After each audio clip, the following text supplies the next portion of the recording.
Yes, it is. Okay. So at this point, I am going to ask if you are not currently presenting right now, if you would kindly make sure your microphone is muted. Click on the little mic icon, which is probably near the bottom of your screen, and make sure that you are muted. And also stop your video. It will save us bandwidth and everything might run just a little more smoothly. If you're not currently presenting, if you could just turn off your video, that would be much appreciated. This And is being recorded. Yeah, it is being recorded. Again. Again? Okay, and I'm going to start by introducing. Oh, I have a terrible echo right now too, and I don't know why. So she's got it at her end. Kiah, do you know why I might have an echo? It stopped. Is it okay to get rid of the recording thing? Yeah, I'm not sure. I should not. That's weird. I'm going to look at the list of participants. Make sure if you're not currently presenting that your microphone is muted, please. Just for fun, I'm going to mute everybody and then unmute myself.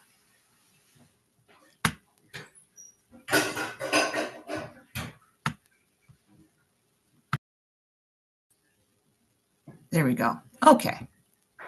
So I'm going to start with Paul Jones, just because it's not even alphabetical. It's just the order that I've got people written here. Paul Jones is retired, spends his time watching and photographing birds in beautiful Prince Edward County, a place that he knows very well. And if you've ever been to Prince Edward County, it is beautiful and it is a fantastic place to bird. So Paul, could you please unmute yourself? And if you have slides, you can go ahead and share your screen. I'm now unmuted, which is testing the limit of technological skill. So I'm going to try to put the slides up and share the screen. Okay, thanks. Great.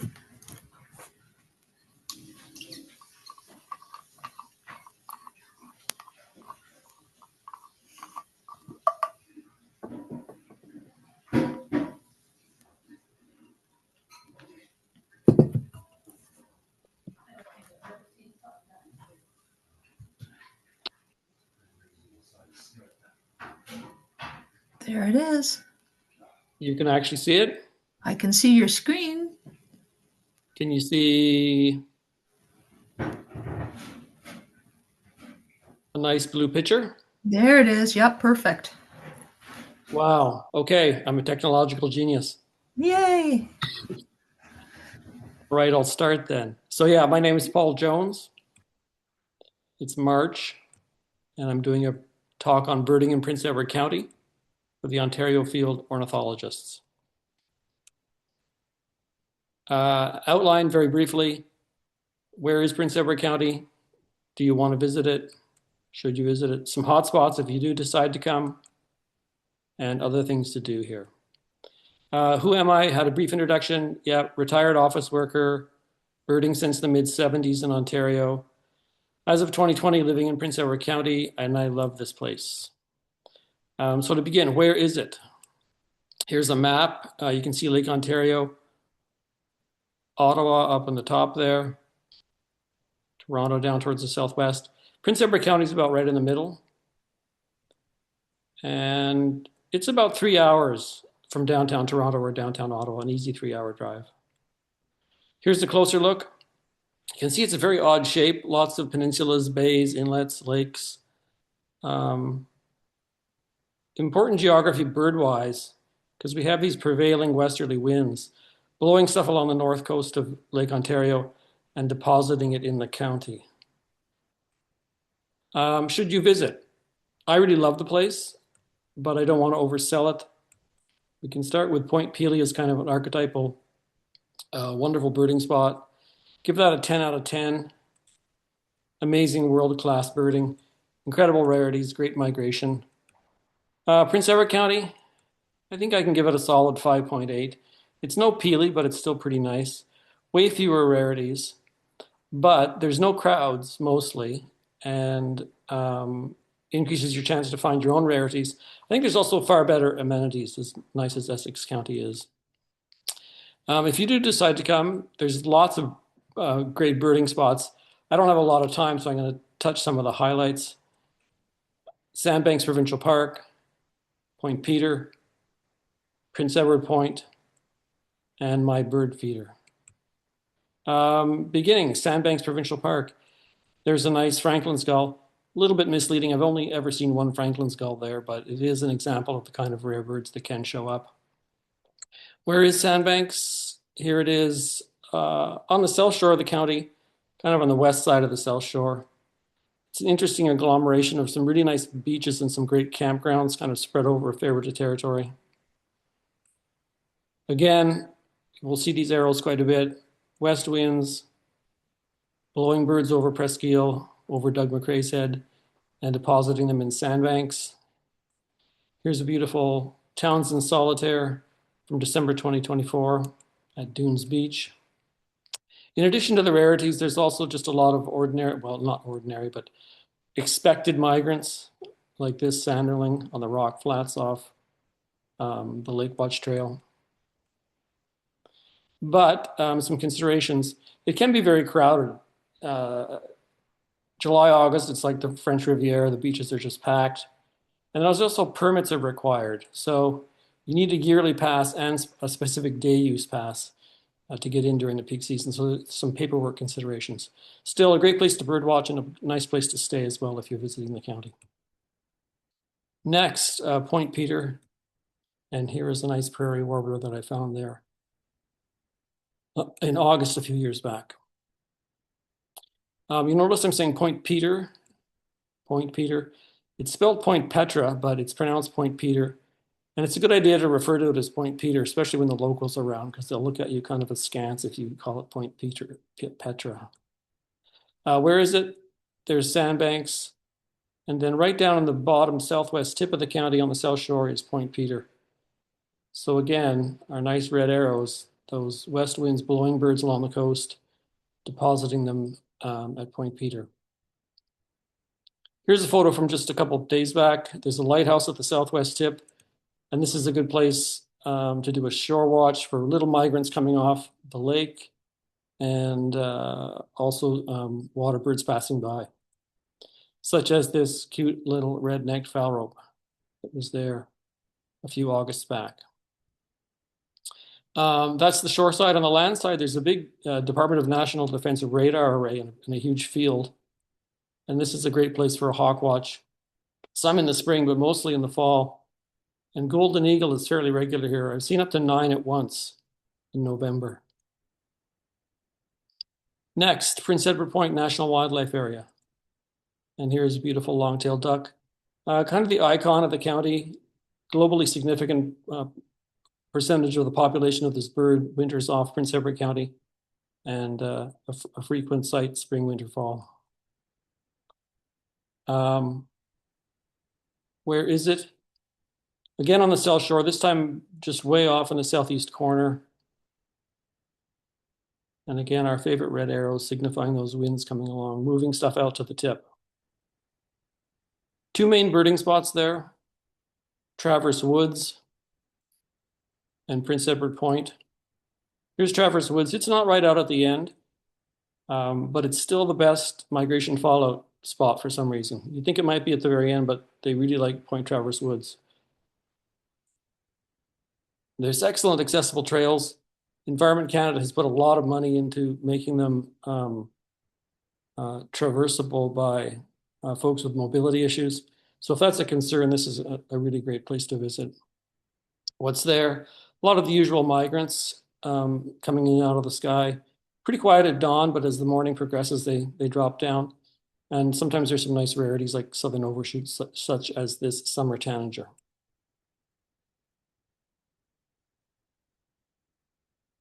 The next place, Prince Edward Point, right out at the tip, subdivided into a bunch of individual birding spots. There's the beach loop.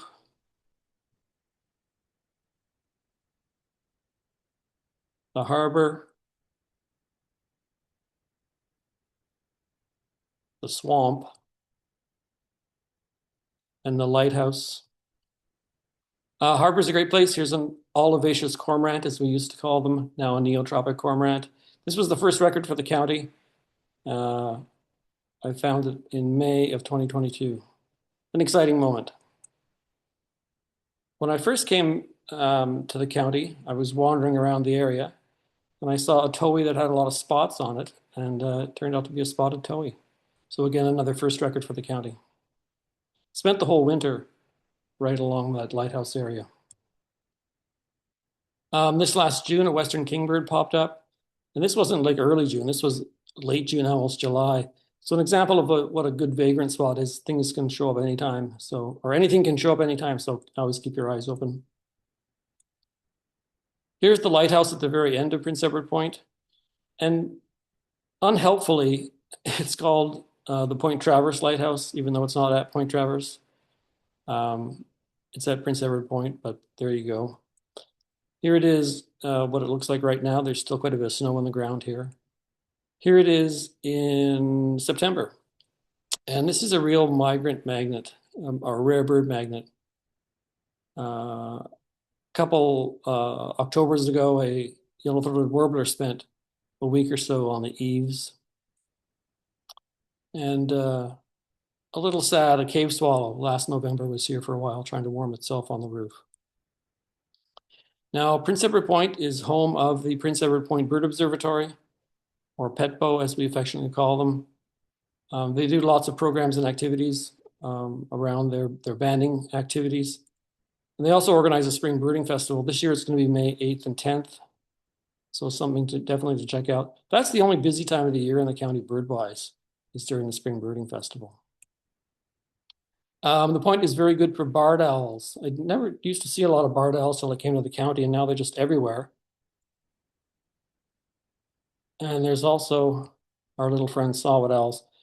The Bird Observatory puts a big effort into monitoring saw-whet owl migration. So they're there and they have some open nights where you can come and see what they're doing.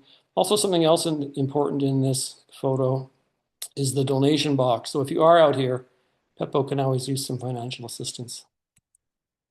Lastly, in terms of birding hotspots, is my bird feeders.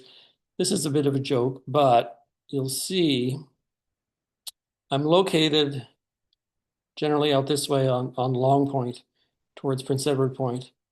And again, our winds are blowing stuff out. So the hypothesis would be that there's going to be some interesting birds at the feeder. And has that been borne out? Yes, almost a year ago, exactly to this day, I looked out and there was a flash of yellow. It disappeared, but then it came back and there was a nice yellow-headed blackbird at the feeder. In January, a Harris's sparrow showed up, stayed about a week. It was sad when it left, but it was great. It was here for a while. And then a couple springs back, for about 20 minutes, 2 Eurasian tree sparrows showed up. So that was big excitement. So if some rando backyard can produce these birds, imagine what you could do working the hotspots with more effort. You can discover the magic of Prince Edward County on your own, or come on a tour. There's various folks who lead tours here, the guides.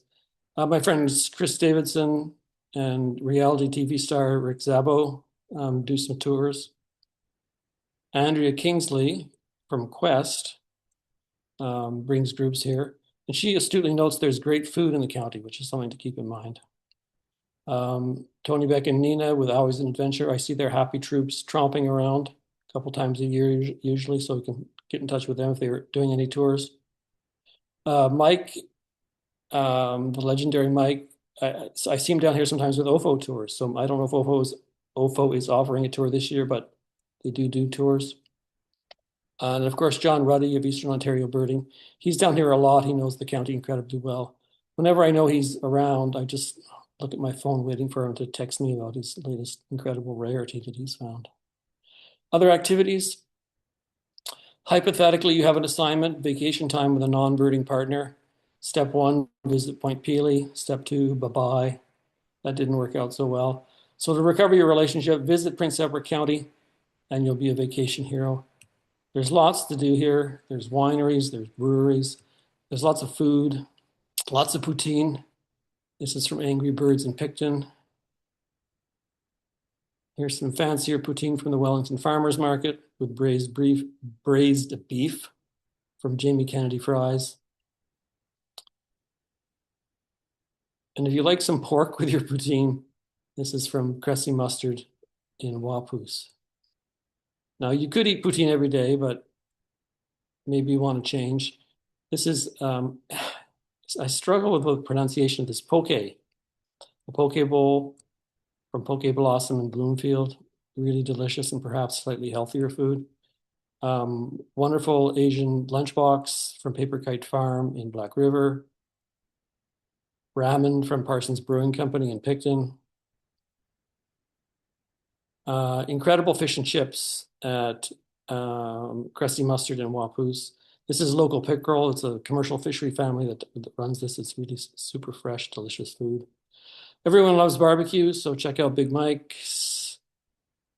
In Sandbanks, there's a really nice little grill at the park store where you can get a nice breakfast. And on the issue of breakfasts at Creekside Cafe in Wellington, some superb salmon benny. So to conclude, Prince Edward County, come for the birds, stay for the food, enjoy the peace, and find your own rarities. And don't forget to donate to Petbo if you're here. Or I guess you can do it online as well. So thanks very much. Well, thank you, Paul. I'm going to say I think there's a lot of good fishing around there too. And I could speak for hours about Prince Edward County. There's a huge fishery. There's incredible lake trout. There's salmon fishing. So if you're a fishing person as well, that's another activity. I know in my early birding days, I was birding, husband was fishing. That's how we did it. But thank you very much. Oh, I'd love to go. That's an outstanding presentation, and I hope people got some ideas there. So we're going to move on. It's winter, and what better place to go than the Great White North? So I'm moving on to Mark Peck. And we just need to unshare your screen here, Paul. Yeah. A button for that somewhere? Do I have a button for that? There it is. Stop share. There we go. There we go. Good. Okay. Great. So I'm going to move on to Mark Peck, the president of OFO. And he says, despite many field trips to Northern Ontario in a 40-year career with the Royal Ontario Museum, he had always wanted to see willow ptarmigan in winter plumage. And I think, Mark, you have done that now. Recently. I have done that now. And thanks, Angie, for everything. And thanks for your help. You and Ken were wonderful hosts when we were up there, along with Rhonda Donnelly. And if you haven't been north to Northern Ontario, and when I say Northern Ontario, I'm not talking about Muskoka anymore. I'm talking true Northern Ontario. It really is worth a visit to Cochrane. And I'll be honest with you, I love being up in Northern Ontario doing field work or birding. However, I really hate cold. So I always struggle when you have to go out into the wintertime. And so this, I think, was worth it. And a visit to Cochrane should be on everybody's list at least once, because it's really a special place and worth doing. This is really what it's all about, but not right. This is a willow ptarmigan in summer plumage, obviously a very beautiful bird, but not quite as exciting as a willow ptarmigan in winter plumage. And even though I've seen willow ptarmigans probably dozens of times, the idea of going up to Cochrane to see a willow ptarmigan in white plumage was something that was high on my list of something I wanted to do. Just to give you an idea how to get there, if you're coming from Toronto, it really is about an 800-kilometer drive to get to Cochrane. And that's pretty much if you're driving straight. However, there is no reason why along the way you can't sort of stop midway to the Hilliardton Marsh Research and Education Center and see if any action is happening there. It's often a very good place for finches and for other birds. And one thing I highly recommend is the farm fields around Earlton and Englehart, which are often very good for a variety of other species that I'll show you in a second.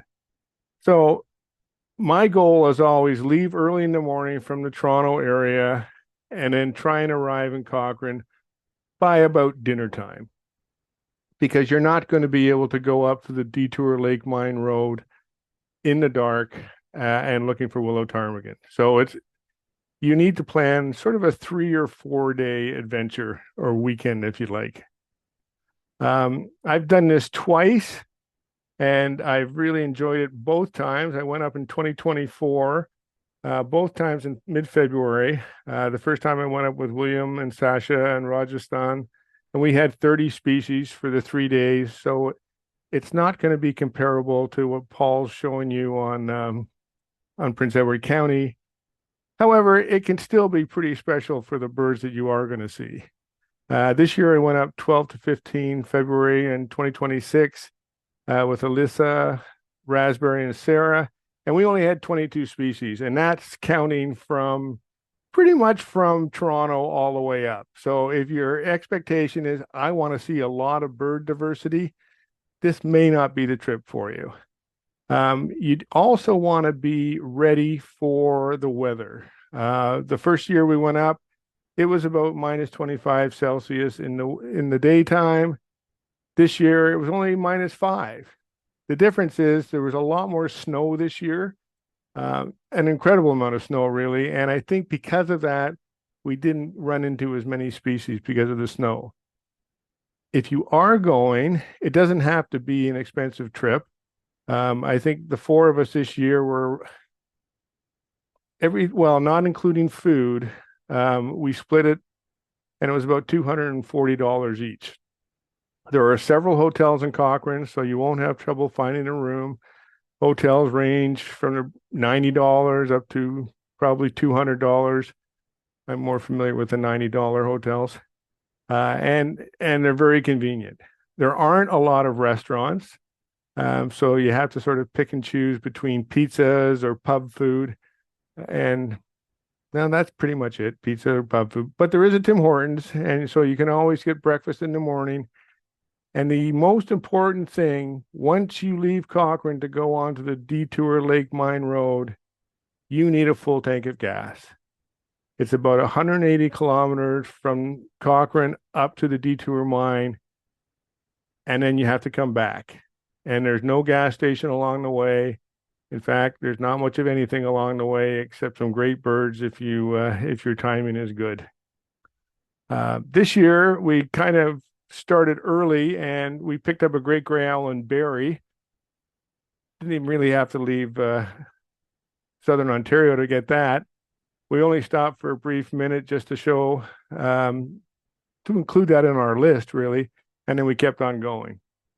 And our main first stop, probably about 1 o'clock in the afternoon, was that Englehart, Earlton area where we picked up snowy owl, northern shrikes, and a few snow buntings. In 2024, we had almost several thousand snow buntings, but this year it was much less because of how deep the snow was. So you have to sort of pick and choose the year and the day you go, but one way or another, you should be able to get snow buntings in the farmland around Earlton and Englehart. I've tried twice now for Gerfalcon in the same area, never been successful. Everyone else tells me they get to see it. I'm going to work on it. I'll get there.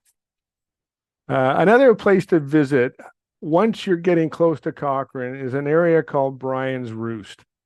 And this is kind of a strange little bird feeding setup right along Pools Lake Road, just off of Hannah Road.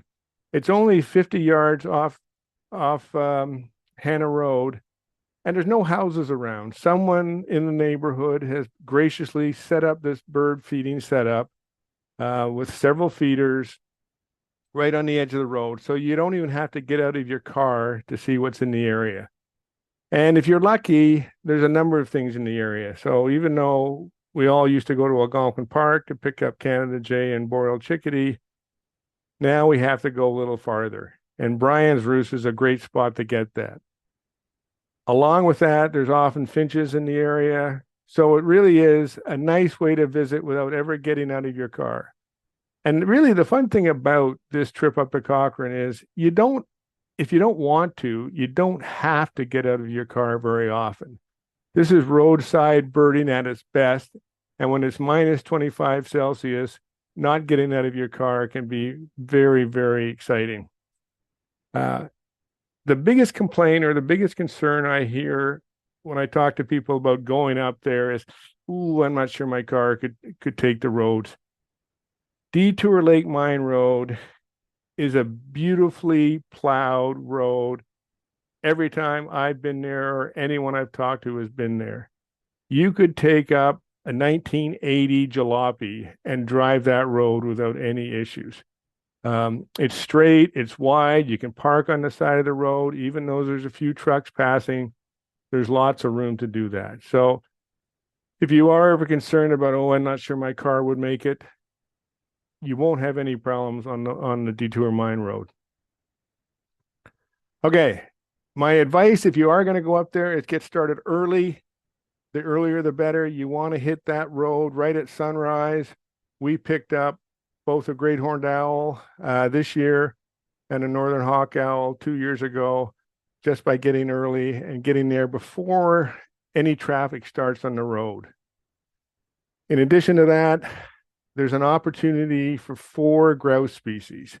And coming up with 4 grouse species in Ontario in one day is not easy. So there's rough grouse that are often feeding on the side of the road early in the morning, or as Angie said, later on in the afternoon when they head up onto the trees and are feeding on buds. In addition, with a bit of luck, you'll run into several flocks of sharp-tailed grouse. And even though we didn't get them this year, 2 years ago, we had 5 or 6 spruce grouse. You're not always going to find them on the ground. You have to sort of keep an eye on both the roads and the trees as you're driving up. But you can take a nice casual drive. You don't have to speed up Detour Lake Mine Road. And you'll be able to see a lot of interesting grouse, hopefully. Kilometer 32, there was a forest fire several years back. And for the last 3 years anyway, if you can get into that forest area, snowshoes are advisable. You won't pick these up by sitting in your car. You can get both blackback and American three-toed woodpeckers. So very quickly, you can cover off all your northern specialties on one trip.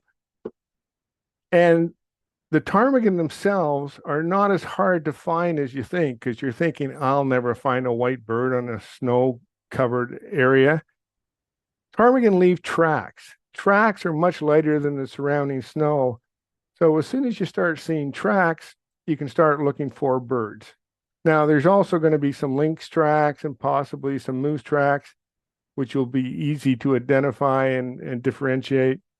But it is really kind of a fun place to sort of see how well you're doing and finding the birds themselves.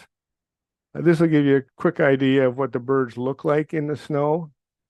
The first image on the left, top left-hand corner, you can just see the willow ptarmigan peeking above the horizon line. Once you get a little more comfortable with them and drive around a little more, you're likely to see 3 or 4. There's actually 5 willow ptarmigans on the top right. But you can see how easy the trails are to sort of see and start to give you clues on where you're going to find these birds.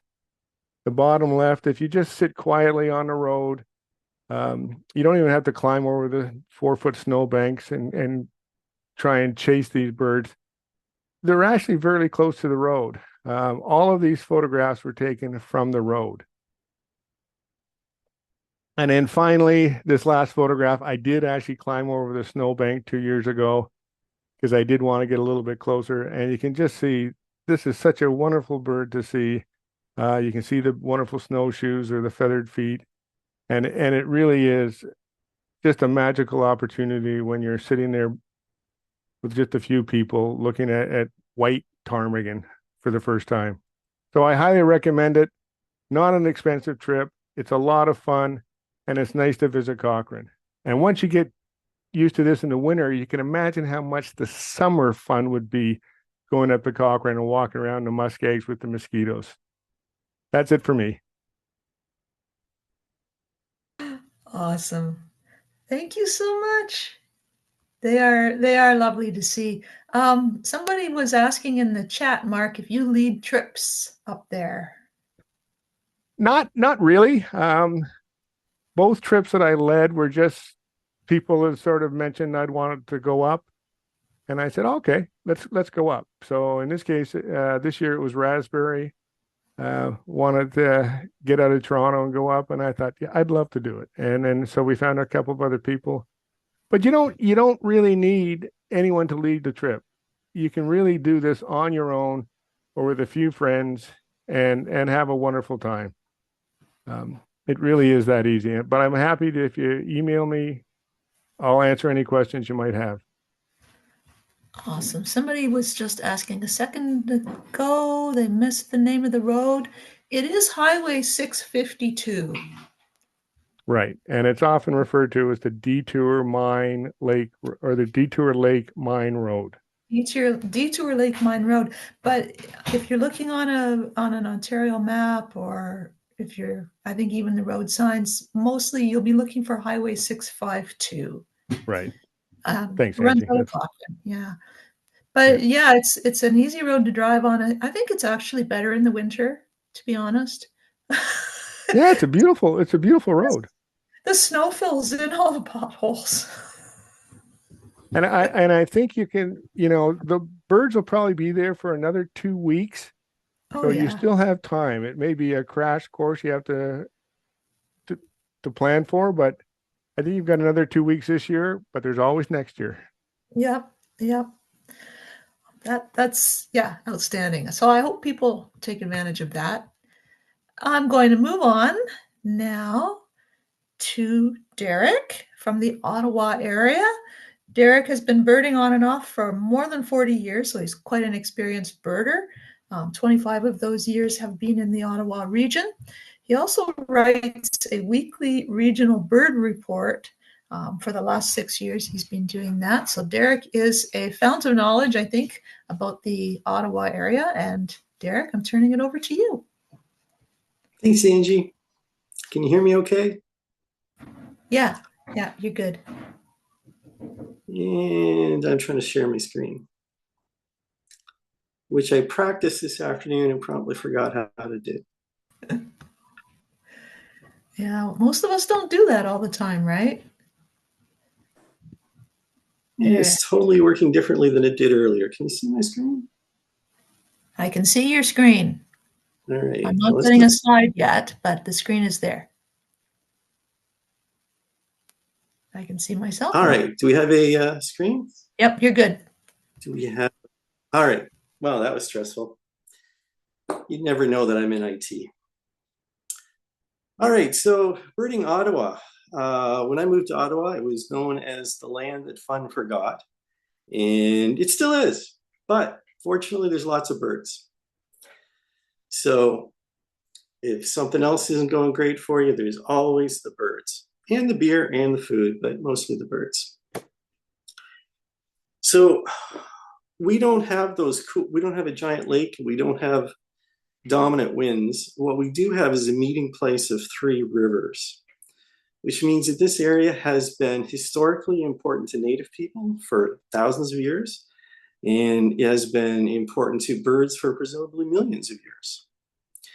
There's an escarpment just to the north of Ottawa along the Gatineau side of the river, which presents a barrier and causes birds to stop and drop and hang out. We have a very nice green belt in the middle of the city, which means we have forest birds right in the middle, breeding right in the middle of the city. How many birds can you see in Ottawa? Well, I can easily see 200 species a year in Ottawa. But good birders or people who are working hard can, with effort, see 250 species a year in Ottawa, I think last year the record was 255. So we don't have as many exciting vagrants as some places, but we do have volume, and we have many birders, which means that when a rarity shows up, unless it's an owl, people are dying to tell you about it. If it's an owl, well, maybe we got some stress going on. So I'm going to go through this seasonally, and starting with winter, because it's now. The diversity is low, that's true, but we got some great birds. For gulls, if you're a gull lover, every winter we have glaucus and Iceland gulls showing up at our exciting garbage dump, which is called Trail Road, or at a nearby pond called Moody Pond, which is good year-round. Even when it's frozen over, gulls will roost on the ice. If you like crows, we have a fantastic crow roost.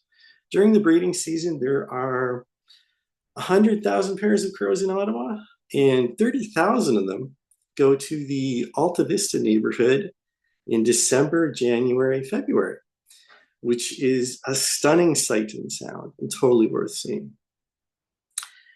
And we have owls. I'm not going to give any details on owls, but we've got 10 species this year, and that happens frequently that we have 10 species. And this year we have so many great grays that you can't shake a stick at them all.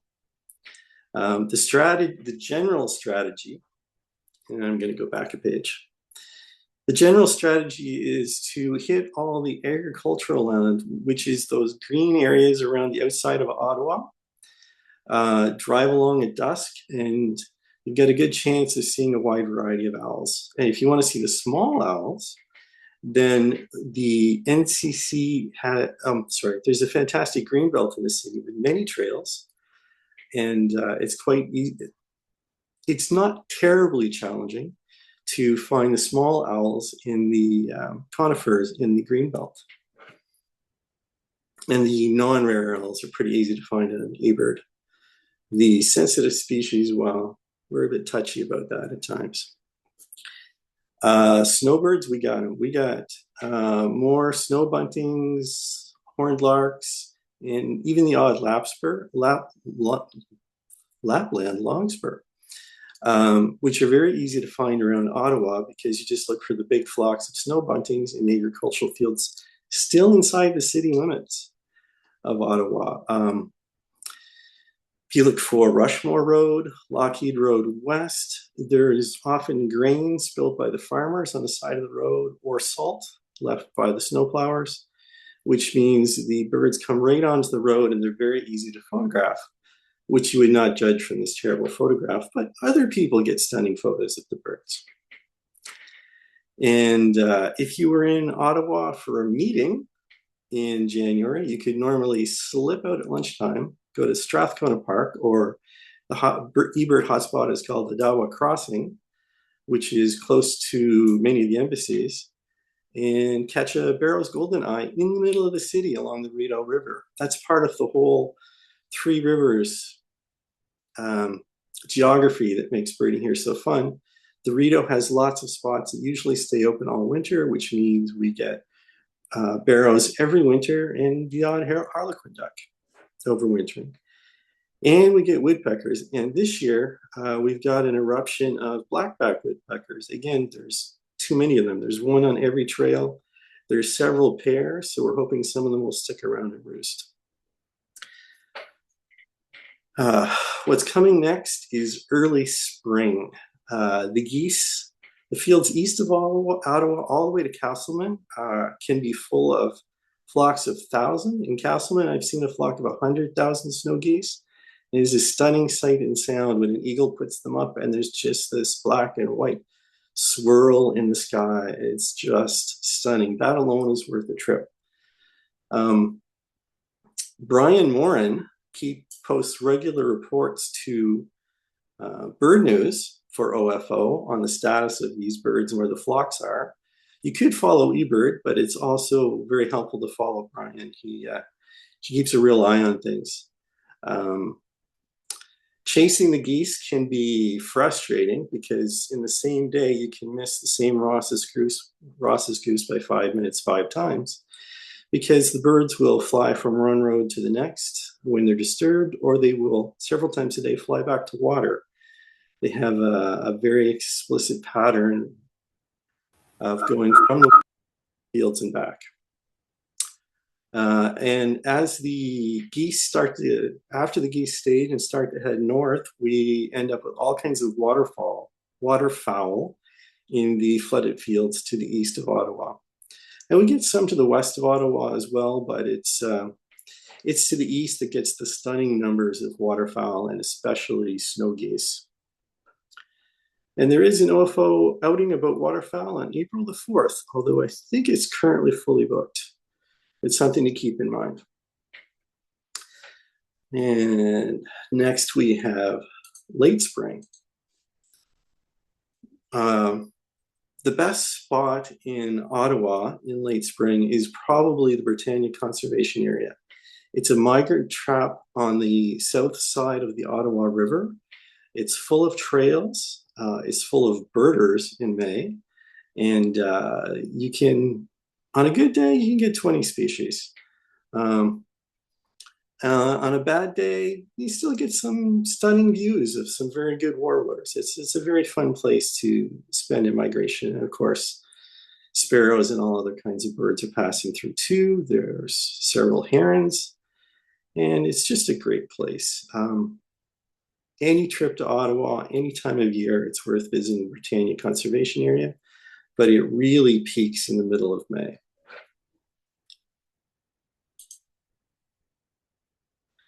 During the summer, because we have great breeding birds, because we have that wonderful green belt in the city.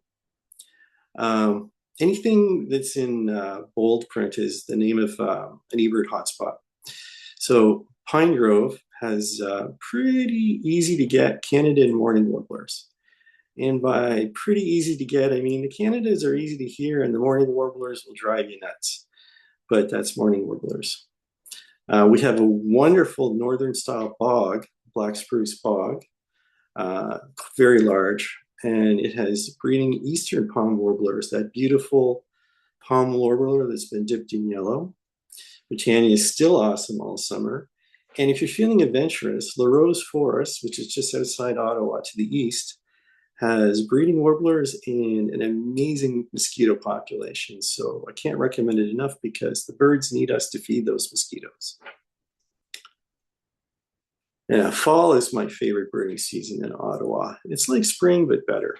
There's twice as many birds, and they're not so habitat specific. Fall migration in Ottawa starts in mid-July with the first shorebirds coming back, and lasts into December with golden eagles and alleged purple sandpipers that nobody ever sees as they sneak through the city. We have really good in a year where the water is low in the fall, we get really good shorebirds at Andrew Hayden and Andrew Hayden East hotspots, where there can be an extensive beach and it can be full of very friendly shorebirds that just don't care, giving fantastic photographic opportunities. Britannia Conservation Area is even better in the fall because it is just dripping with warblers. There's so many, and you get to see every possible plumage for every warbler. Fall is our vagrant season, so that's when fun, weird things show up, and sometimes they overwinter. For example, this fall, we got a tufted titmouse and a western meadowlark, both of which are still hanging out. So they're both making a good effort to overwinter here. Here's a tip, Lincoln sparrows, which are often very site-specific and hard to see. The Carleton Place Highway Storm 7 Pond in Carleton Place, which is just outside of Ottawa to the southwest, has a lovely pond with a wide variety of shorebirds. And in the fall, the adjacent field is full of Lincoln sparrows. It's unbelievable how many they get there. And in the fall, the entire south shore of the Ottawa River is good. Most of it is green space because of bike paths and various parks. And you can just wander along and see all kinds of birds. It is just a wonderful place to bird. Oh, how did that photo get there? That's a picture of a dickcissel in Derek's backyard. Huh, that's an accident. We do get good vagrants. So some suggestions for planning a trip to Ottawa, whether you're coming for culture and staying for a week, or you're just sliding into town for a meeting. There's the obvious Discord, eBird, OFO events, of course. What OFO members may not know about is the Ottawa Field Naturalist website has a huge and ancient section on birding. There's about 150 site suggestions for birding with some description. And I just talked to a guy who made a quest of doing all 150 sites, and he's gotten some stunning stories and photos for having done that. There is a weekly bird report on the site, which is now produced by someone else, I'm happy to say. And also on the website, there is a 4-part guide written by Gregory Zbitnu, who wrote an excellent, really detailed guide on how to see 250 species a year in Ottawa. And the Ottawa Field Naturalist Club also hosts many birding events throughout the year. So Ottawa is awesome. I cannot recommend it enough for birding, and a great opportunity if you have to go to Ottawa anyway. Set aside a morning to go birding. It's a great place. Thank you, Derek. That's fantastic. I want to go to Ottawa. Actually made it there, last year, I think, when was it a Western Tanager that was there? And yeah. Yes, we had that wonderful Western Tanager that just hung around almost all winter and was just so easy to see. It was really nice. It was really nice. Lovely. Okay. So I'm going to keep moving on, but thank you so much. That was just excellent. And I'm going to jump over to Manitoulin Island now. But I see I turned my video off there. There we go. You're having some trouble with your sound tonight. Hopefully we can get that resolved. I'll go ahead and introduce John and Rose. John says, Rose and I have a nature-loving family, 4 kids, 9 grandkids. He is a retired conservation officer and was also co-owner of a restaurant with Rose for 28 years in Manitoulin. Members of the Manitoulin Nature Club and Friends of Misery Bay, and their passion, birdwatching and photography. So, John, are we able to get the sound working? Mute again.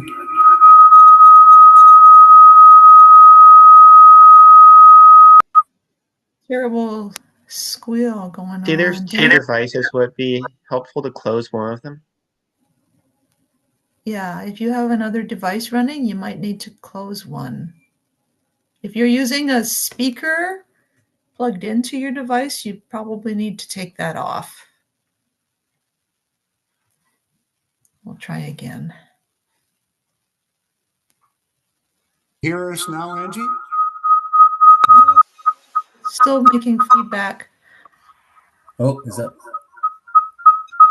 Oh. You got 2 devices. 2 devices going. Oh, I can exit.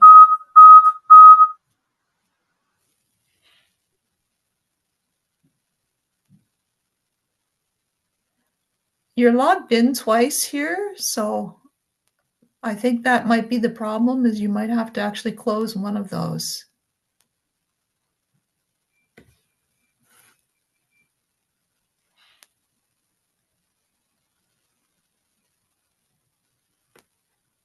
Okay, are these both logged in?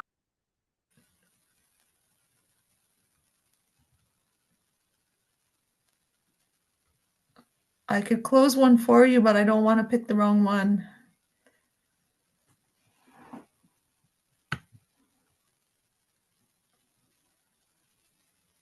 If you close the one that shows that he's on screen, so I can see his mic is muted on both, but his screen is only muted on one. That's weird. There's the screen. Maybe you could remove Okay. the account that's not screen sharing. So we've got the screen. Mine only shows him down to one now. Oh, okay, good. You want to try again? And unmute us. Oh, so bad. Wow.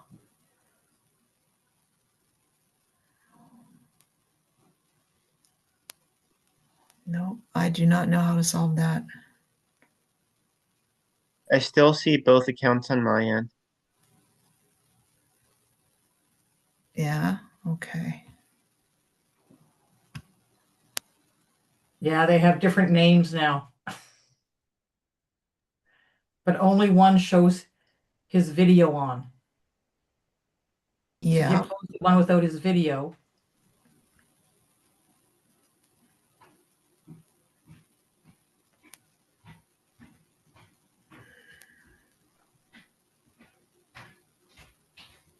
Okay, now one of them has gone into the waiting room.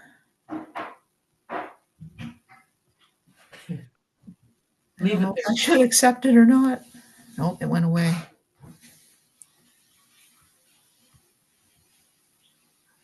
Maybe see if Okay. the feedback's still there if they tried talking again. Yeah, try again.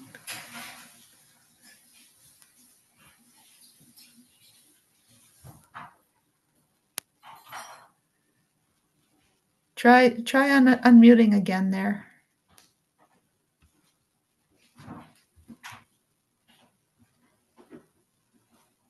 I think it might be the wrong one. Maybe we should switch it.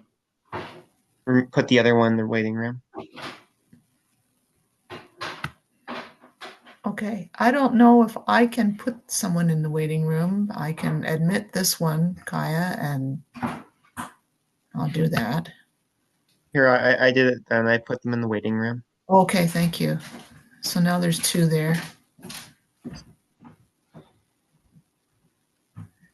And another one. Oh boy.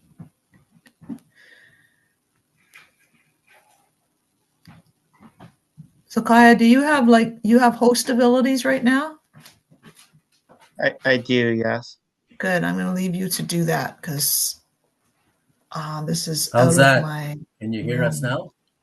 Yes. Oh, It's okay, working. good. Oh, good.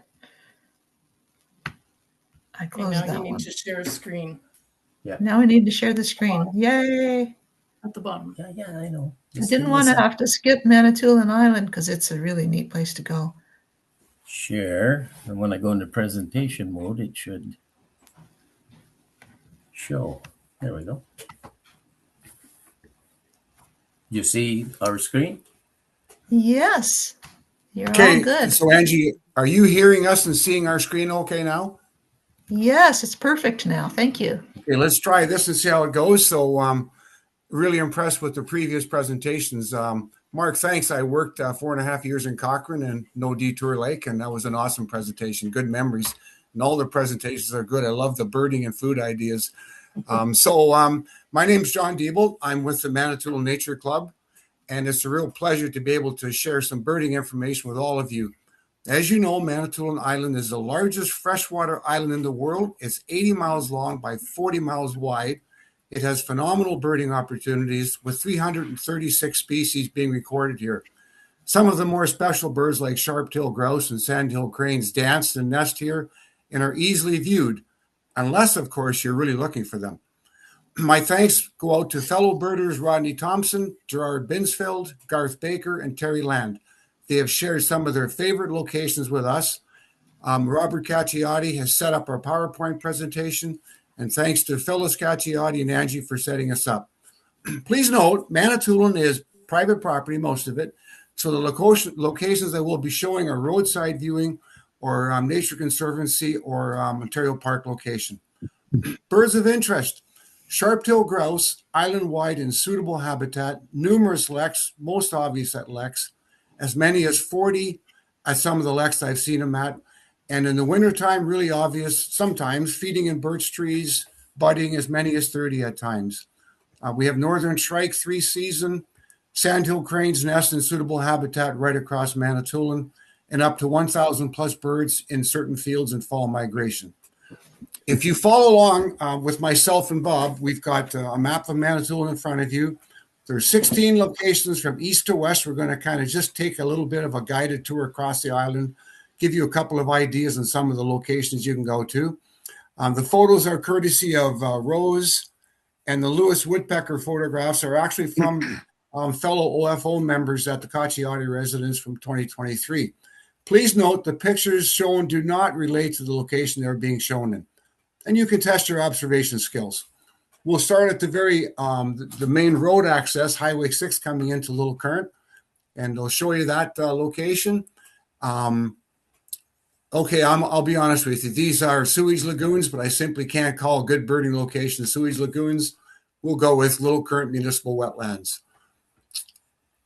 And then if we run down, these are good for both migration season and 3-season for ducks, shorebirds, etc. Coming down Highway 6, we're going to hit into Manitoulin, and they have a municipal wetlands there also. Once again, this is awesome for both migrations and 3-season for ducks, shorebirds, etc. It's amazing the birds that we pick up, the wetland birds and ducks and everything at some of these wetland locations. The other main entry point on Manitoulin Island is South Baymouth, and the Cheechamon ferry comes across from Bruce Peninsula at Tobermory across to South Baymouth.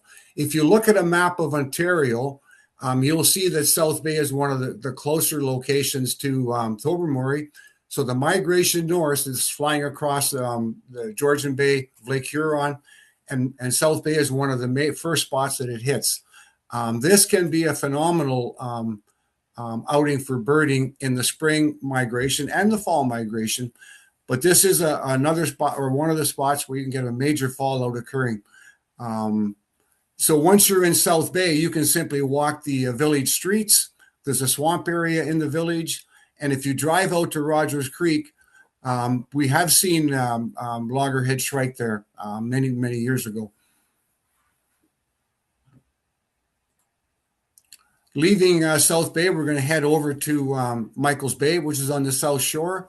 Michael's Bay is great for general birding. That would be not a guarantee anymore, but we have seen recently Canada Jay sightings there. The last one I saw on January the 1st of 2024, I was looking for a Canada Jay, and a person came driving out the road, and she said, "What are you doing on New Year's Day?" And I said, "I'm looking for a Canada Jay." She says, "What does it look like?" And I said, I described it to her. She said, "Is that one over there in the tree that just landed?" I looked over the hood of the car, and here was a Canada Jay looking at us. That's the last sighting I have. So you never know with birding, right? Always good. If we leave Michael's Bay, we're going to head up to the Gibraltar Road swamp area. This is actually a good spot to see the oh, for God's sakes, the Virginia rail. I got a bit tongue-tied there, sorry. Yeah, so you can see rails there, Sora, songbirds, nesting ducks, and it's right off the Gibraltar Road. So you can simply stop, get out, and have some pretty good views of different birds there. And then if we leave there, we're going over to a place called Poplar Road Swamp.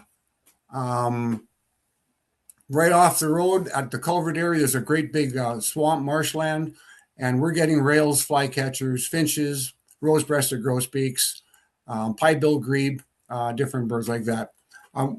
We do see a shrike are not real common here, but in the migration season, spring and winter they're here, and in the fall they show up. Loggerhead shrike, the last birds that I can think of loggerhead shrike OFO members saw off of Highway 540 towards the central part of Manitoulin. Because I remember stopping and talking with somebody from OFO, and they had a spotting scope, and they'd seen 2 different loggerhead shrike. So thanks so much to OFO guys, persons. Yep. Okay. And then we're at we're up to 10th line wetlands, and that's up by Gore Bay. So heading along that side road towards Gore Bay, we've got a bicycle stand and a bench. Good place to see the different flycatchers, rails, bitterns, waterfowl. That's a pair of trumpeter swans that nest on Manitoulin, warblers, finches, tanagers. And we'll move from that location over to the boardwalk in Gore Bay, along the bay of Gore Bay. Excellent 3-season area, open water, great for waterfowl, good location to walk for a variety of birds. We had a harlequin duck sighting there December of 2024 in our Christmas bird count. As a sideline, I really appreciate the hints on food in Prince Edward County. If you're in Gore Bay, stop at Finia Chocolate. It's a crafted artesian chocolate shop. It's awesome. So then if we keep going along Highway 540, there's a Nature Conservancy of Canada property called the Kip Fleming property. Right off the road, you can pull off the road there. Really good for a lot of grassland birds, sharp-tailed grouse, etc. Parked just off the highway. The sharp-tailed grouse are not, we have a lot of them, and you can see them just about anywhere, it seems. Of course, within their habitat, they're typically like an Alvar type bird. But this is a displaying male at a lek on Manitoulin Island. So the Wolseley Lake Causeway, this is another, it's on Highway 540, and this is a location where we, once again, this is a great migration route, migration area in the spring, up to 15 species of warblers at one time in the same time period. By a couple of birders that I was talking with. Open water year-round. You park by the boat launch. It has a large variety of ducks in the spring and fall, and the open water in early winter just leads to a lot of different waterfowl species. We'll get longtail, we'll get redhead, canvasback, goldeneye. We do get the Barrow's goldeneye, but pretty infrequently. So that's a really good spot in the spring, especially just to stop. And if it's the right day, really good observations. Now we head over, backtrack a little bit. We're going to head out towards Barry Island. But on the way out, you can access the Gore Bay Airport, stay on the access road. Another great location for sharp-tailed grouse, grassland birds, hawks, etc. Barry Island, and the access causeway, you can spend a good part of a day just on Barry Island. Summer, spring, winter, extensive network, a lot of, it's good in all seasons. How come it's up twice? It joined again. We gotta pause for a minute. Down. Just a sec, we got to close it up here. What was that one? Oh no, it was going so well. That was an automatic connection. I don't know how that happened. No, I don't know. Okay, if it comes again, I won't click on it either. Okay, awesome. Thanks. We're back in action. All right. So Barry Island Barry Island and the Access Causeway. Yeah, I think I mentioned this already, but that entire road network in Barry Island is just a really good spot for birding. Of course, spring migration is always good, but even in the summertime and in the fall, some good pictures there of barred owls and a young barred owlet. And yeah, of course, the waxwing eating apple blossoms. Yep. Heading west, we're going to connect up with Misery Bay Provincial Park. Simply a great spot for a hike. You can park at the visitor center. It's about a 1K walk from the visitor center down to Misery Bay. This is a really good spot for migrating shorebirds just offshore of the Misery Bay Point, spring and in the fall.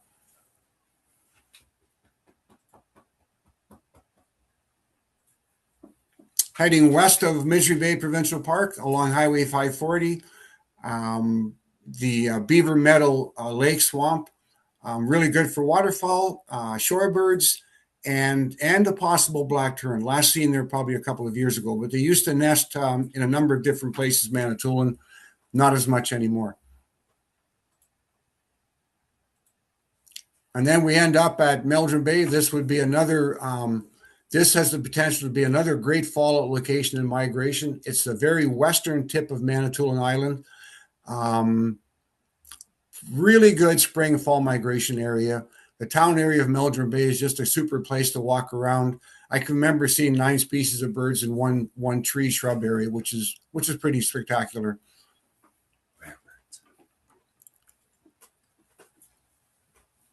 Okay, then Big flamingos. we've got on our lake. So we have our climate warming. So no, we're not getting flamingos on Manitoulin, but of course you never know, right, folks? At any rate, we do have some rarities on Manitoulin. Lewis's woodpecker, of course, Townsend solitaire, varied thrush, piping plover, loggerhead shrike. I mentioned that last confirmed sighting. White pelican, possibly nesting. Trumpeter swans now nesting on Manitoulin. Canada jay getting, I think, their habitat wide less and less. Great egret, golden eagle, peregrine falcon now proven nesting in the breeding bird atlas. Black terns, ruddy turnstone, great gray owl, and snowy owl. These are, birds that we do see them, not a lot. And then I would let the next slide go over to Phyllis. Phyllis. Oh, there's my beautiful woodpecker. I always call him mine. He showed up on our property on Lake Kagawong in January of 2023. And as most of you know, Kiah walked me through joining the Rare Bird Ambassador Program and allowing all the birders to come and see him. 299 people came. And the marvelous thing was that every single person saw him in our yard. And so he was here for 4.5 months. And of course, I cried when he left.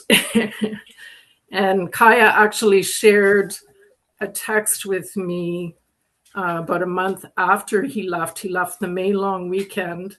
And there was a Lewis's sighted in northern Quebec, almost in Labrador. And some folks I remember talking to Jeff Skevington, and he thought that possibly it could be the same bird. I figured it was a male because he didn't ask for directions. He was really lost. So that's the beautiful Lewis's. And those photos are courtesy of the many birders who came here. And that would be Manitoulin Island. A quick tour from north to south and east to west. A quick tour. Yeah, thanks for that. Now, your real tour would need to be a few days, probably, don't you think? What's that? I'm sorry? At least a few days to see all those spots. Yes, you can spend. Anyway, I came here in 1980. I decided to stay, so that's anyway. That's 40 plus years. Yeah. Yeah. Yeah. And people can come and stay with us. Will you invite that woodpecker back? Oh, I would dearly love that. Oh, yeah. Yeah. Wow. Thank you so much. That was worth fighting with all of the tech issues for that. Thank you. Fantastic. I'm going to move on. Our last presenter of the evening is Kiah Jasper. Kiah is an avid birder from the Bruce Peninsula. His favorite pastime is watching migration, whether it involves long days at a hawk watch tower or braving high winds at the lake shore. For the last 2 seasons, he has worked as a fall hawk counter at Holiday Beach Migration Observatory, and he's going to talk to us about Holiday Beach today. During other times of the year, he guides the kite birding tours across Ontario and works as a seasonal field biologist. Kiah is also a board member for OFO. So Kiah, welcome, and I'll let you take over. Thanks, Angie. I'll start by sharing my screen here.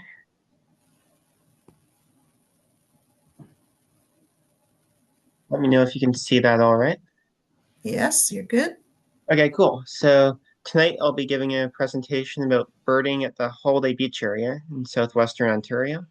So compared to the other presentations tonight, which were all amazing, mine's going to have more of a focus on more of a single hotspot in a smaller area. So to start off, where is Holiday Beach? And what kind of habitat and birding is there? So Holiday Beach is located in the extreme southwestern corner of Essex County, around a 45-minute drive from the familiar Point Pelee National Park. Holiday Beach is a large wetland complex, which is located right near the mouth of the Detroit River. So to put that into perspective for other parts of Ontario, I have a map here with driving distances from other very populated regions in the southern part of the province. So Sarnia, 2 hours, all the way to Toronto, which is about 3 hours, 45 minutes. Realistically, like 6 hours with traffic though. So yeah, that gives a bit of context. Looking in for like a closer map of the park, the Holiday Beach area is very extensive, but the actual public area of the park is a lot smaller. So the public area is circled in yellow here, and the red I've circled is all like visible wetland from the public areas. And this is mainly owned by a private duck hunting group. So there is hunting in the marsh at some times of the year, especially in the fall. But yeah, in the yellow part, you'll start by entering the park here. It is paid entrance to get in. It's normally a $12 fee at the gate, or you can park at the gate and walk in for free. So you have a choice there. Once you get into the park, there's a long, winding paved road that goes through a variety of habitats and eventually ends up near the Hawk Tower. So this road, one way, is about 2.5 kilometers. There's also walking trails that go through the forest. You can walk entirely off the road. Some of these walking trails feature nice maintained boardwalks, which are wheelchair accessible and take you through a variety of forest and marsh habitats, which can be fantastic for birding. Now, towards the shoreline, there's also some viewing areas as well, and also a bathroom that's maintained from May until late October.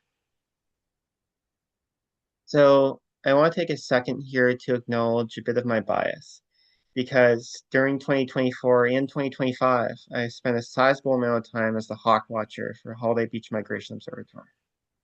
So with that out of the way, I will say that the Hawk Tower is, in my opinion, the highlight of the park. It is located roughly two kilometers into the park, and you can drive there in like 3 minutes or walk there in around 35 minutes to 45, depending on your pace. When you drive in, there's a parking area that's 300 meters from the tower, so it allows very easy access. Next, I'm going to play a video that was taken by a drone, and it gives you like a kind of a sense of what the habitat's like around the tower and some more angles.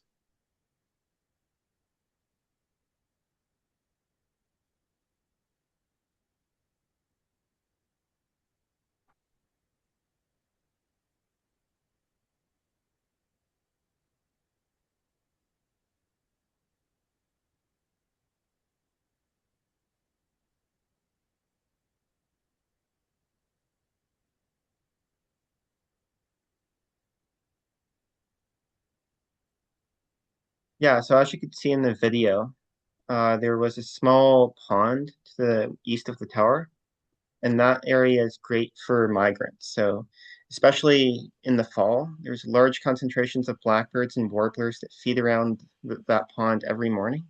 So from the top of the tower, I often spend the first little bit of the day scanning through the blackbirds and songbirds, and it can be kind of an interesting perspective looking down at them. So next, I'm going to take you through like a day in the life of the hawk watching experience here.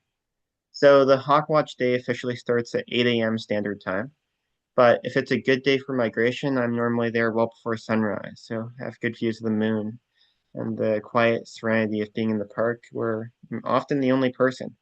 Sometimes there's hunters later in the fall, but on a normal day, there's no one here before sunrise. So it's a very peaceful experience with Carolina wren singing beside me and a variety of songbirds waking up, occasionally great horned owls calling from deeper in the park. So the What's up, calm buddy? period with low birds doesn't last very long. Often, this calm period is broken by blackbirds. So the marsh hosts a giant blackbird I roost, see. and this roost is anywhere from like a few hundred to upwards of 30 or 40,000 birds. And at first light, all these blackbirds will fly past the tower out into the surrounding cornfields where they spend the day feeding. So you can imagine the chaos of this because all these blackbirds come through in a short period of like half an hour to an hour, and every day we try to count them. So this picture shows mainly rusty blackbirds with a few red-winged blackbirds mixed in. European starlings are also another dominant species in the early morning, with flocks sometimes spanning the entire sky from one horizon to the other, with single groups surpassing 30,000 individuals at times. And yes, they may be an invasive species, but it's certainly a remarkable sight to behold. Now, in my opinion, one of the most impressive migration events that occurs at Holiday Beach annually is the blue jays. And I think that at times they're the star of the show. A lot of people think the blue jays kind of get in the way of seeing the hawks. But here, a fun fact is Holiday Beach has the global eBird high count for a single day total of blue jays, with 152,000 being seen on one day back in, I think, 2016. So every fall, Holiday Beach records almost 1 million blue jays, and often these come through in a very short period during early to mid-October. I was there on one good day with around 80,000 recorded, and I took a video to kind of give a sense of what that feels like when the waves and the waves of blue jays are passing by.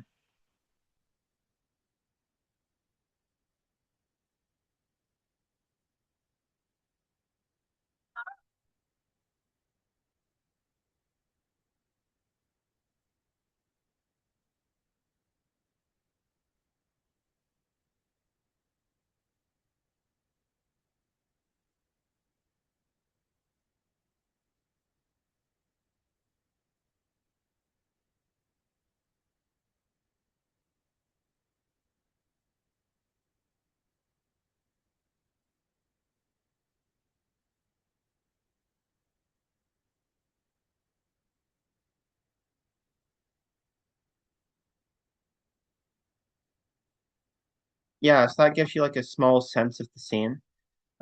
It's really like the video doesn't even do it justice. Like it can be insane at times. Like in 1 hour, I had close to 30,000 blue jays. And just like the scale of that number of birds, these are like good sized birds, like blue jays are a medium sized songbird, and just like clouding the sky, like all the way from one horizon to the other. It's a breathtaking phenomenon.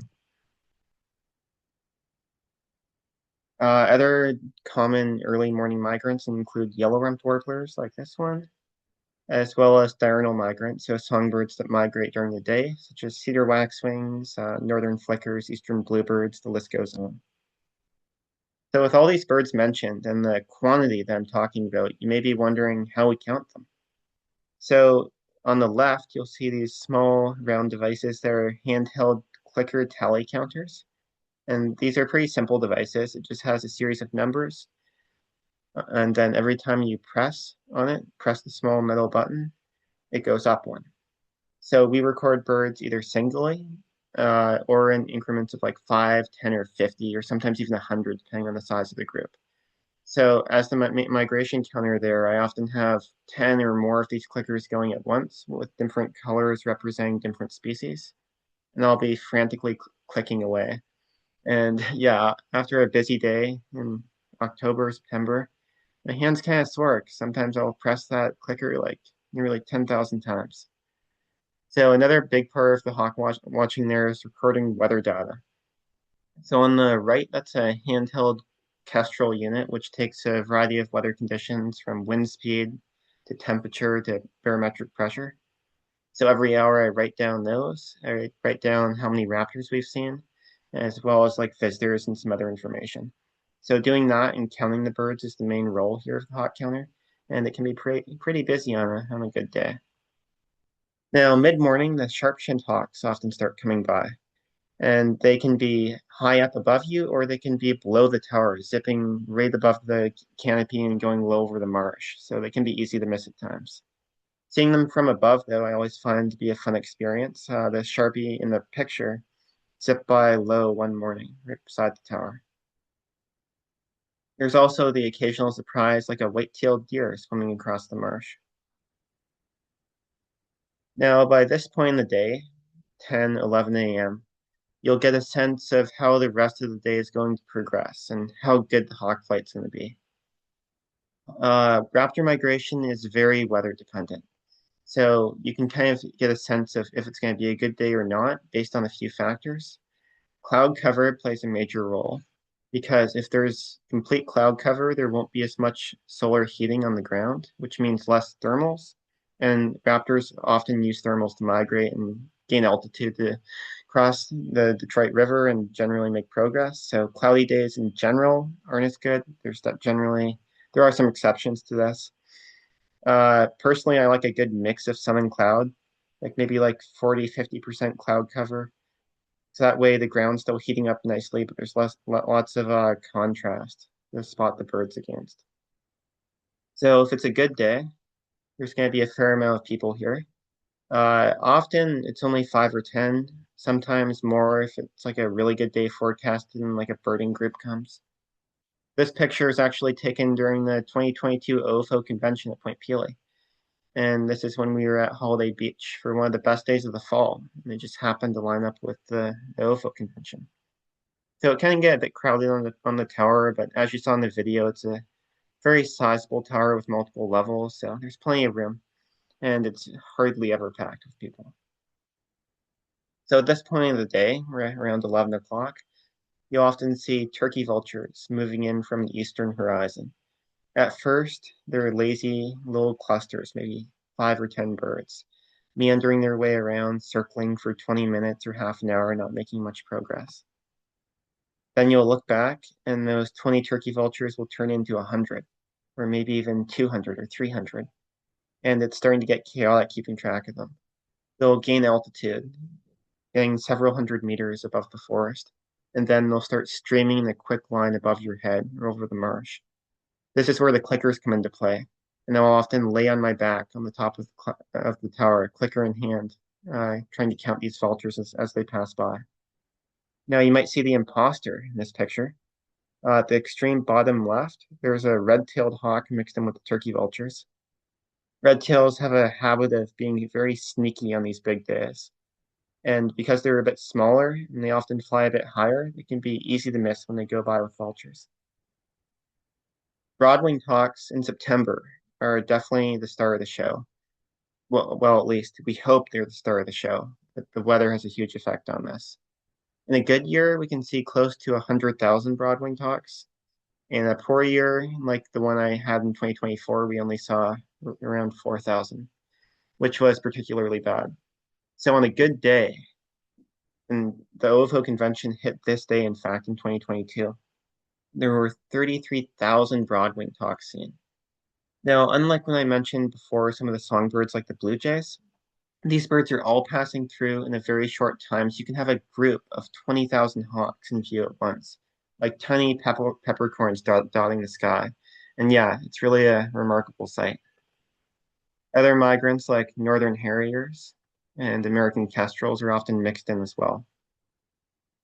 Later in the fall, from like mid to late October through the end of November, golden eagles pass through in numbers. Basically, any good day with a northwest wind or a north wind, you can expect to see a golden eagle at the tower, and that's definitely like a major sight for them in southern Ontario. And definitely a time I recommend visiting the park. So American white pelicans are also an interesting one at Holiday Beach. Prior to 2024, they'd be a bird that was seen like a few times this season. Like you'd expect to see a few flocks, but only flying by and they wouldn't stay too long. When I was there in 2024, though, in early October, a flock of around 50 landed in the marsh, and they stayed all day. And then the next day, they were joined by another 50 until the flock eventually built up to a group of around 700 that were there constantly all through October and November. 2025 was even more intense because there was up to 1,000 pelicans seen almost every single day of the count from early September through the end of November. So in my opinion, if it stays the way it is, Holiday Beach is one of the best spots in southern Ontario to reliably see American white pelicans. And these birds were also present last February through the spring, including May when people were at Peely. And viewing from the tower, you can often see the vultures circling with the raptors. And yeah, great photography opportunities and a really fun sight to see. So as I was mentioning for raptors, and like Holiday Beach is such a great spot, you may be wondering why. So this map, I kind of drew some very rough migration paths that raptors may be coming from as they come into southern Ontario. So we've got the birds from the north, which are coming along Lake Superior, the eastern side of Georgian Bay. Then we have birds from northern Quebec, northeastern Ontario. So all these raptors are migrating south for the fall. In general, and there are exceptions to this, some birds like peregrine falcons, bald eagles, osprey don't mind crossing water as much. But in general, raptors don't like crossing water. A lot of raptors rely on thermals from the land. The water is cooler, so they'll lose elevation there. So in general, they hate crossing water. Because of that, they circle around the land masses, and they'll filter down shorelines that they're pushed against from the wind. So there's a few paths that they can take, but generally once they filter into southwestern Ontario, they can either go down the shore of Lake Huron, or they can go along the shore of Lake Erie. Once they get down to this point, there's two main ways that they cross into Michigan. They can either cross by Sarnia, by Lake Huron, or they can cross by the Detroit River at Holiday Beach. So which one of these they pick is very weather dependent.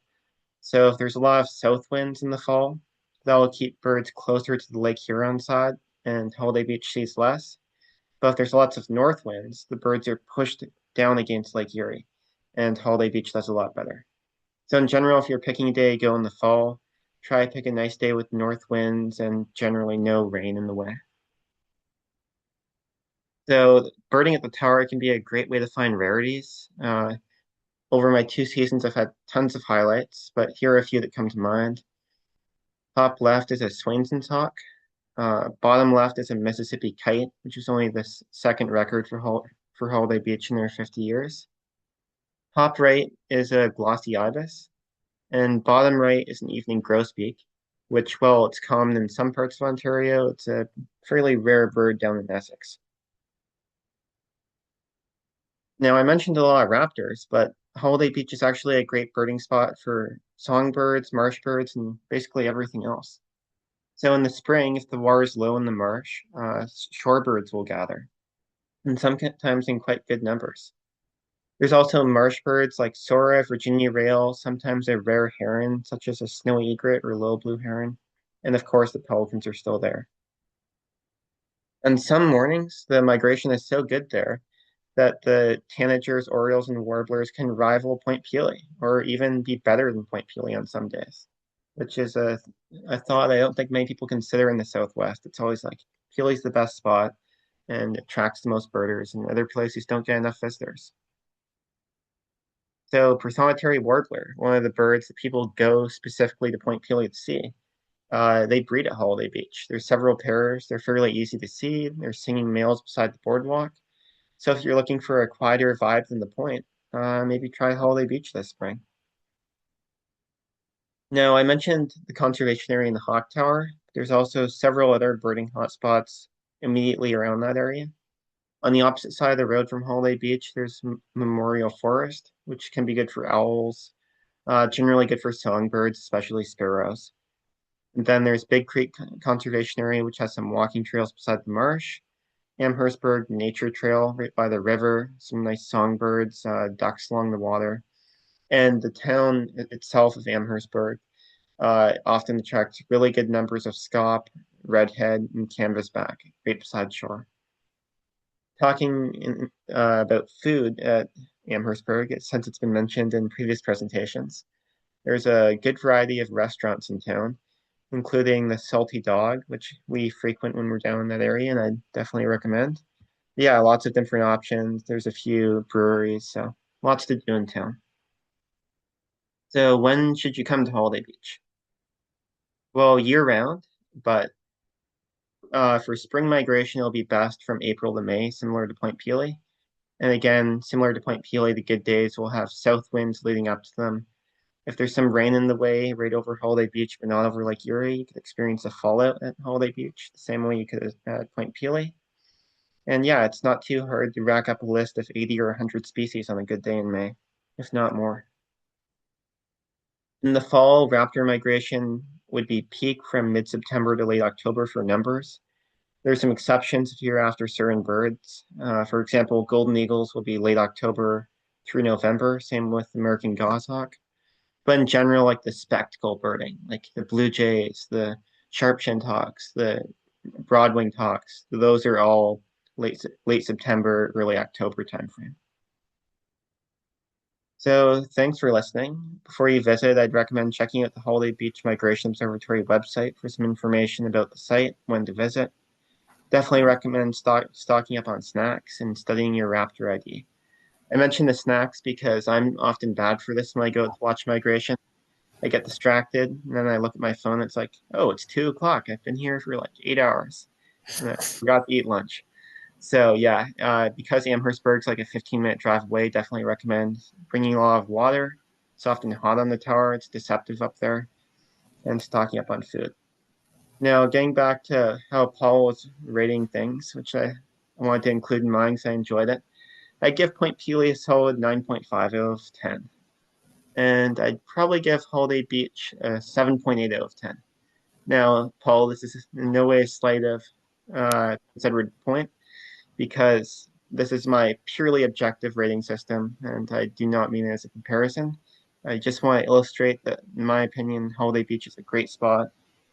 In the fall, like late October through November, I was recording around 70 to 90 species from the tower every morning, which for that time of year in Ontario is pretty good. Over a fall season there, you can expect to see anywhere from 160 to 200 species from the stationary point of the Hawk Tower. That's also a great spot for diversity. So yeah, that gave everyone a bit of insight on Holiday Beach. If you have any questions about the hawk watching there, about which days to go, feel free to reach out to me and I'll give you some more information. That's terrific. Thank you, Kiah. Yeah. And it is a really neat place to be. I birded there years ago, and can you still camp at Holiday Beach? Unfortunately, there's no more tent camping. Oh, really? Okay, we camped there. One person was actually asking Kiah if you could just kind of explain what you mean by thermals and hawk migration relying on thermals. For sure. So in the fall, warm air rises over the land, and because the water is cooler than the land, the air sinks. So that leads to air rising over the land, and on that rising air, the raptors are soaring.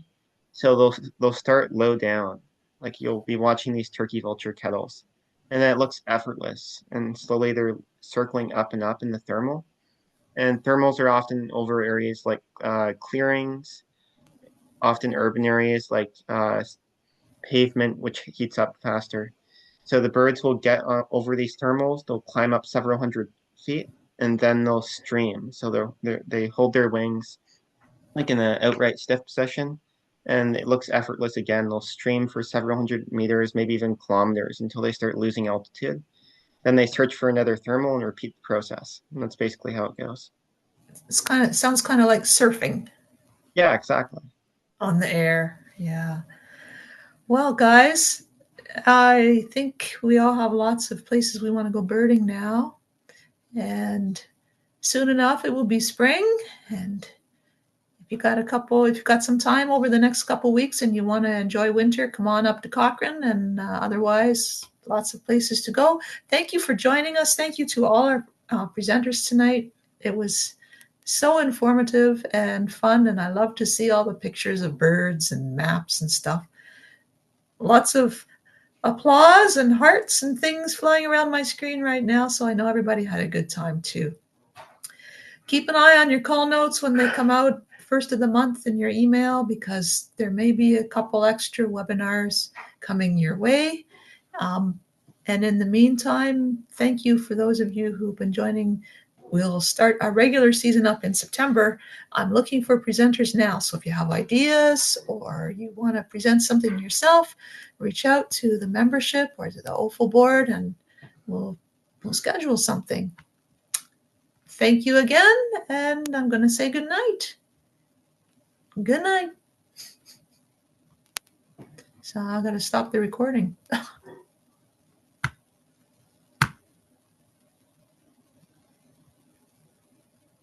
Did it stop?